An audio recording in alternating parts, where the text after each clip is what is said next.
Bwana Yesu asifiwe. Mtu mmoja aliniuliza swali, akaniambia, man of God, ninawezaje kuomba kwa bidii kama Elia? Unajua Biblia inasema kwenye kitabu cha Yakobo kwamba Elia alikuwa ni mwanadamu mwenye tabia kama za kwetu, lakini aliomba kwa bidii.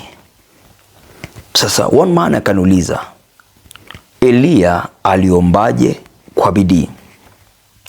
Nikajaribu kuyafuatilia maisha ya Elia na nikagundua nyuma ya matamko ya Elia kulikuwa na bidii ya maombi.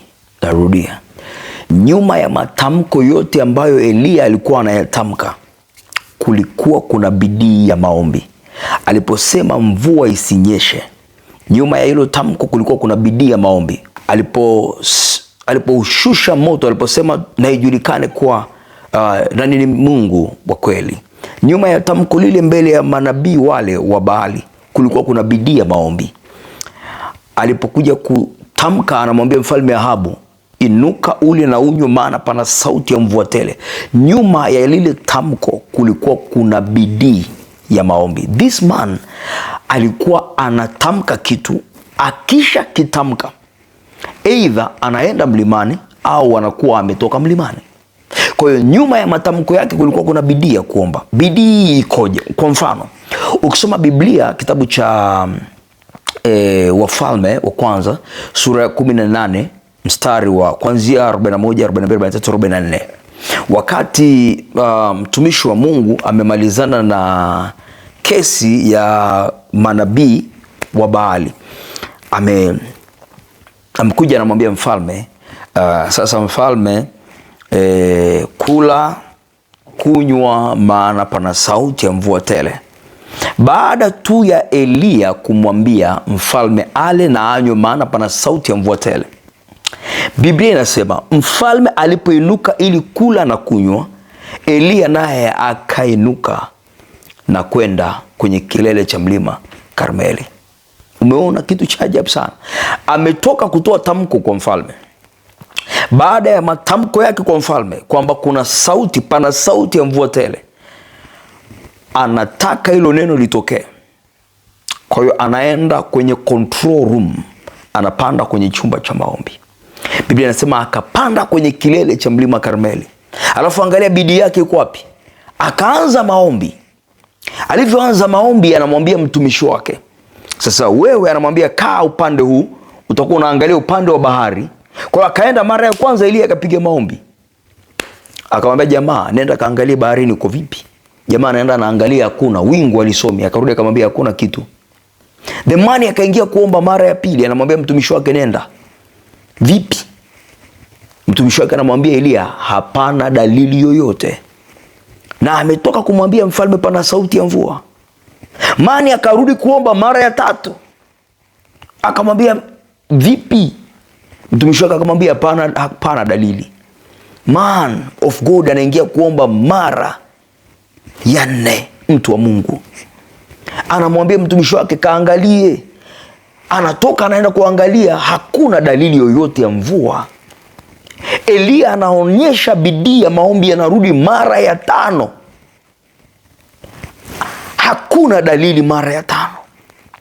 Mara ya 6 anaingia tena kuomba, anamwambia mtu wake nenda kaangalie. Mtumishi wake anarudi anamwambia hapana dalili yoyote. Mara ya 7, maana ameomba mara ya kwanza, hapana dalili yoyote. Mara ya pili hajaacha kuomba. Mara ya 3 anaombea jambo hilo hilo na hajaacha kuomba. Mara ya 4 anaombea jambo hilo hilo na hajaacha kuomba. Mara ya 5 anaombea jambo hilo hilo na hajaacha kuomba. Mara ya 6 mpaka mara ya 7 ndio yule mtumishi anakuja anamwambia, nimeona kawingu kama saizi ya mkono. Basi Elia alivyosikia limeonekana wingu, akamwambia nenda kamwambia Ahabu ateremke, mvua isije kumkuta. Na Biblia inasema baada ya hapo mvua ilinyesha. Lakini nataka nikuonyeshe bidii ya Elia iliyompa matokeo. Consistency in prayer. Ameomba mara ya kwanza, hakuona jibu. Akaomba mara ya pili, hapana dalili. Akarudi mara ya 3, mara ya 4, mara ya 5, mara ya 6, Mara ya 7 anaambiwa kuna dalili imeonekana. How much wewe umeombea jambo lako mara ngapi mpaka umefikia mahali pa kukata tamaa? Huyu mtumishi wa Mungu anaomba jambo moja mara ya kwanza, na ingefika ya 7 asingeona, angeendelea. Ingefika ya 8 asingeona, angeendelea. So jitahidi kuomba consistently. Hata kama unaomba na hauoni kujibiwa, rudi kuomba, rudi kaombe tena.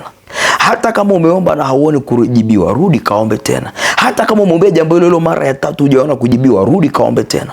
Kama umeombea jambo hilo hilo mara ya 4 na hujaona kujibiwa, rudi kaombe tena. Kama umeomba jambo hilo hilo mara ya 5 na hujaona kujibiwa, rudi kaombe tena. Rudi kaombe tu. Utaona wingu kama kiganja cha mkono. Itakuja ishara tu, hata kama ni ndogo, ujue tayari umejibiwa. Lakini ikupe discipline ya kutoka kwenye chumba cha maombi mpaka ujibiwe. Usiache kuomba mpaka ujibiwe. Waswahili walisema ukiavulia maji nguo ni sharti uyaoge. Na huku ninakwambia mimi, ukishaanza kuombea jambo, omba mpaka unaona umejibiwa. This was a character. Hii ndio ilikuwa tabia ya Elia iliyofanya Biblia ikaandika alikuwa na tabia kama zetu, ila akaomba kwa bidii. Bidii ya kuomba iko kwenye consistency ya kwako ya kukaa kwenye maombi mpaka kuona kujibiwa. So umenielewa kitu gani? Umepata kitu chochote hapo? God bless you. Apostle Melchizedek Msechu. I love you.